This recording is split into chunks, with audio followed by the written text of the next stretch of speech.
140. Why is the church not a democratic organization?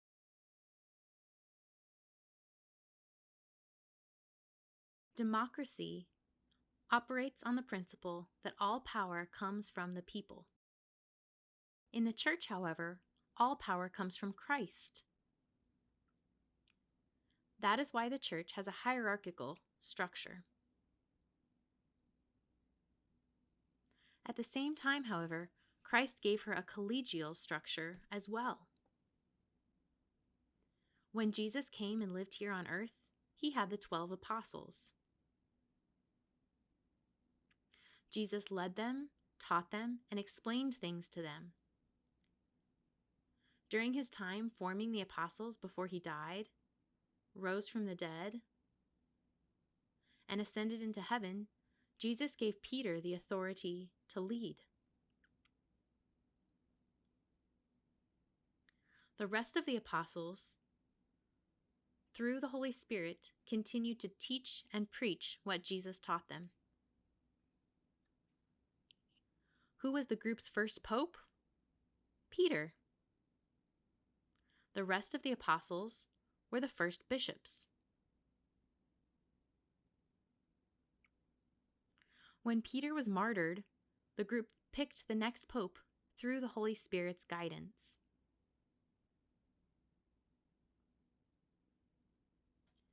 Over the years, we have followed that same apostolic succession that began with Jesus. What is the point of the group of bishops? To safeguard the gospel of Jesus and to teach, evangelize, and spread the Catholic faith.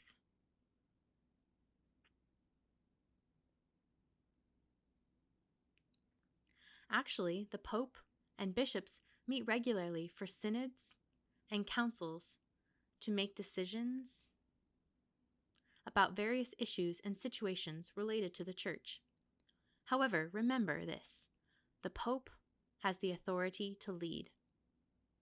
And sometimes he needs to exercise that authority to make decisions for the good of the Church.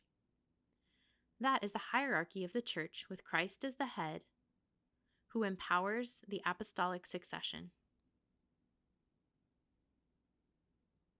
The collegial element of the Church is the group of bishops and the Pope. 141. What is the Pope's responsibility? As successor of St. Peter and head of the College of Bishops, the Pope is the source and guarantor of the Church's unity. He has the supreme pastoral authority and the final authority in doctrinal and disciplinary decisions. In America, we pick the president, vice president, and secretary through voting and democracy. So we, the people, decide who governs us. That is not the same for the Church. The hierarchical structure of the Church is very different. The Church does not have a president, vice president, and secretary. Rather, at the top is Jesus Christ, who has all power and authority. Next is the Pope, the representative of Jesus Christ. Why do we have the Pope? Remember, Jesus chose the first apostle, Peter. This happened when he saw Peter fishing and called him to be a fisher of men. Later on, when he changed Peter's name and said he would give him the keys,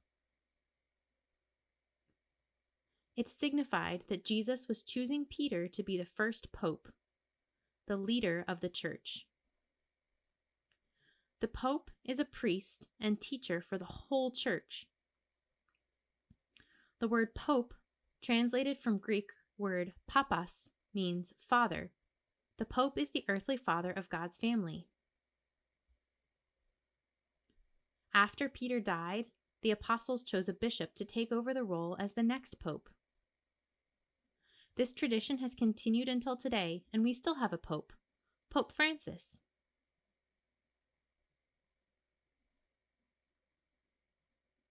So the hierarchy begins with the Pope, who is the Bishop of Rome. Many people ask why we even have a Pope when other Christian churches do not. The main reason is Jesus established it this way. It is a way to make sure all of his teachings stay exactly the same now as they were 2,000 years ago.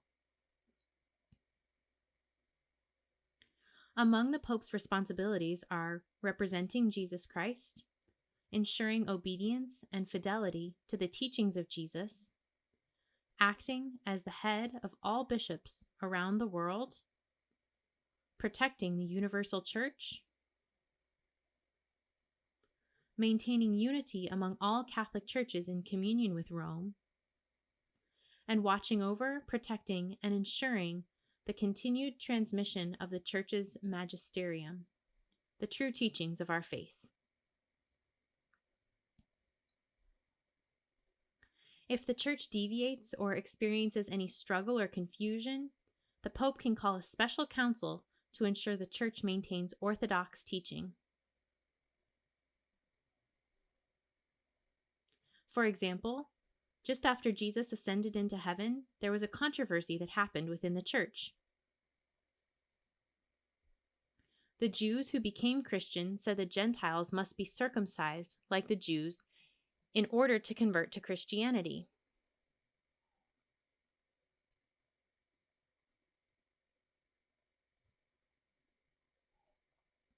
Of course, the Gentiles didn't want to go through with that.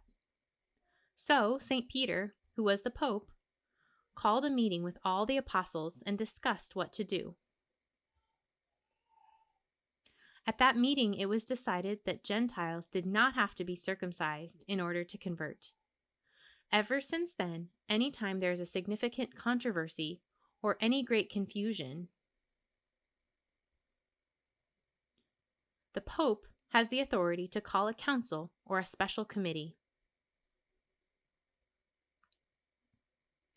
The last council was in 1962 to 1965 with the Vatican II Council. These are the responsibilities of the Pope, and that is why the Catholic Church continues to this day.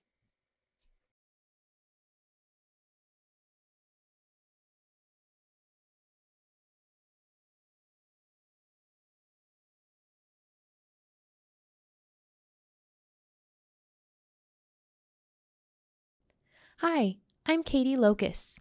This is my sign name. I'm from the Archdiocese of Kansas City in Kansas.